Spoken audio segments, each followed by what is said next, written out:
السلام علیکم ورحمۃ اللہ وبرکاتہ۔ سورہ بقرہ آیت نمبر 15۔ اعوذ باللہ من الشیطان الرجیم، بسم اللہ الرحمن الرحیم۔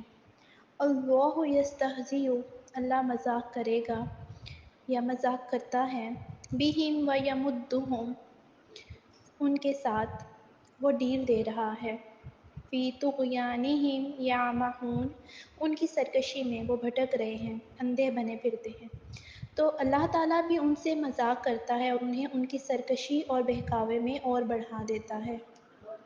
اب یہاں پہ سب سے پہلے دیکھیں کہ اللہ ان کا مذاق اڑاتا ہے، یعنی کہ اللہ ان سے بدلہ لیتا ہے یا لے گا۔ دنیا میں ایسے لوگ جو کسی کا مذاق اڑائیں، کسی نہ کسی دن تو ان کا بھی مذاق بن کے ہی رہتا ہے۔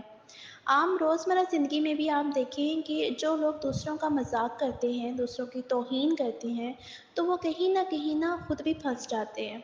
لیکن سب سے بڑا مذاق تو ان کے ساتھ قیامت کے دن ہوگا۔ انہیں کہا جائے گا کہ آؤ جنت کی طرف، تو جب وہ آنے لگیں گے تو ایک دم سے دروازے بند کر دیے جائیں گے، اور پھر وہ اپنا سب منہ لے کر دیکھتے رہیں گے، اور انہیں بتایا جائے گا کہ کل تم دنیا میں بھی ایمان والوں کے ساتھ مذاق کرتے تھے، تو یہ اس کا بدلہ ہے۔ تو آج اللہ ان کو مہلت دے رہا ہے، ان کو ڈیل دے رہا ہے۔ اللہ دنیا میں فوراً نہیں پکڑتا منافقوں کو، بلکہ کیا کرتا ہے کہ ان کے غلط کاموں میں ان کو چھوڑے ہوئے ہیں، اور جتنے دن بھی ہیں دنیا کے کر لو، جو بھی کرنا ہے کر لو۔ تو بعض اوقات ایسا ہوتا ہے کہ ایک شخص غلط کام کر رہا ہوتا ہے اور ہم سوچتے ہیں کہ اسے پکڑ کیوں نہیں ہو جاتی۔ تو اللہ کا یہ طریقہ ہے کہ دنیا میں اس نے ہم سب کو امتحان کے لیے بھیجا ہے۔ جو اچھا کرے گا اس کو بھی موقع مل رہا ہے، اور جو غلط کرے گا اس کو بھی چانس دیا جا رہا ہے۔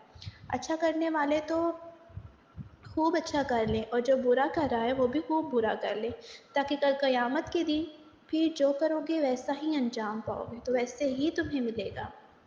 اب کیسے مہلت دے رہے ان کو کہ ان کی سرکشی میں، یعنی کہ ان کی سرکشی ہے کہ ایمان والوں کو وہ دھوکہ دیتے ہیں، وہ بے وقوف سمجھتے ہیں اور ان کا مذاق اڑاتے ہیں۔ تو اللہ تعالیٰ ان کو چانس دے رہا ہے کہ تم جو بھی کر رہے ہو کرتے رہو، یا پھر وہ اندھے بنے پھرتے ہیں۔ تو بہت دفعہ ایسا ہوتا ہے کہ انسان دنیا میں غلط کام کرتا ہے لیکن اس کی پکڑ نہیں ہوتی، اور وہ سمجھتا ہے کہ میرا کچھ نہیں جاتا، اور اس طرح وہ مزید شیر ہو جاتا ہے، غلط کام کرنے لگتا ہے، اس کو ٹھیک سمجھنے لگتا ہے۔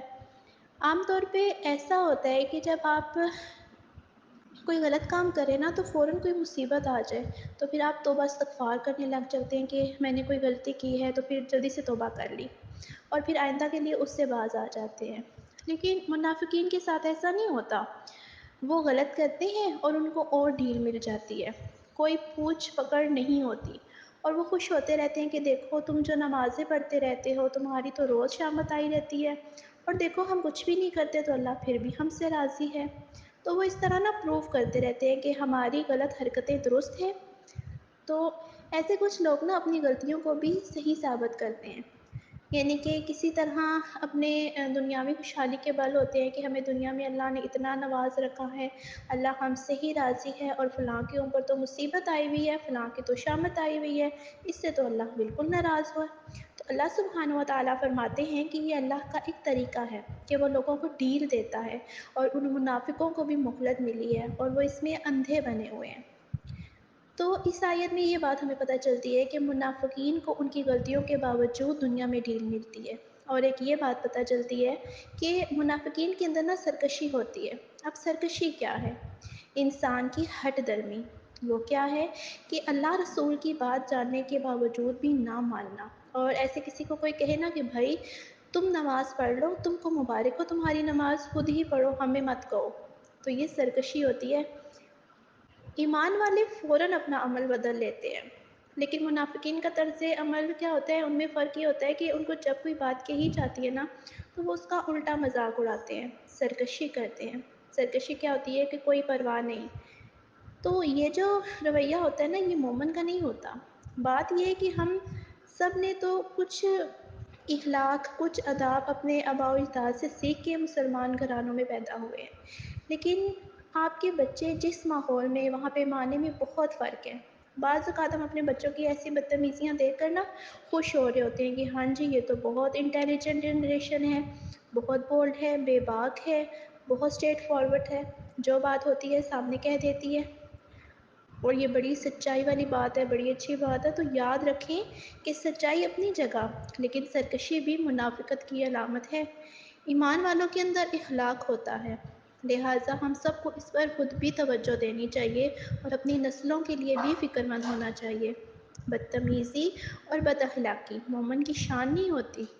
منافق کے اندر دو خوبیاں نہیں ہوتی، ایک دین کی سمجھ اور دوسرے اچھے اخلاق۔ منافق نہ دین کو سمجھتا ہے اور نہ اس کے اندر اچھا اخلاق ہوتا ہے۔ تو اس آیت سے ہمیں کیا پتہ چلتا ہے، ہم نے کیا خود پہ اپلائی کرنا ہے کہ ہمیں سب سے پہلے اپنے اخلاق اچھے کرنے ہیں، ٹھیک ہے۔ یہ جو آج کل نا بہت یہ ٹرینڈ میں ہے نا کہ ہاں یہ تو سیدھی منہ پہ بات کر دیتی ہے، یہ سچی ہے تو یہ سیدھی منہ پہ جواب دے دیتی ہے، کوئی چھوٹا ہے کوئی بڑا ہے کوئی نہیں دیکھتے جی، ڈائریکٹ بس منہ پہ جواب دے دیا۔ لیکن ایسا نہیں ہونا چاہیے، اخلاق بھی کوئی چیز ہوتی ہے، تمیز بھی کوئی چیز ہوتی ہے، ٹھیک ہے۔ سچائی تو اپنی جگہ، تو ہمیں اب یہ سب سے پہلے خود پہ اپلائی کرنا ہے، ہمیں اپنے اخلاق کو بہتر کرنا ہے۔ جزاک اللہ خیر۔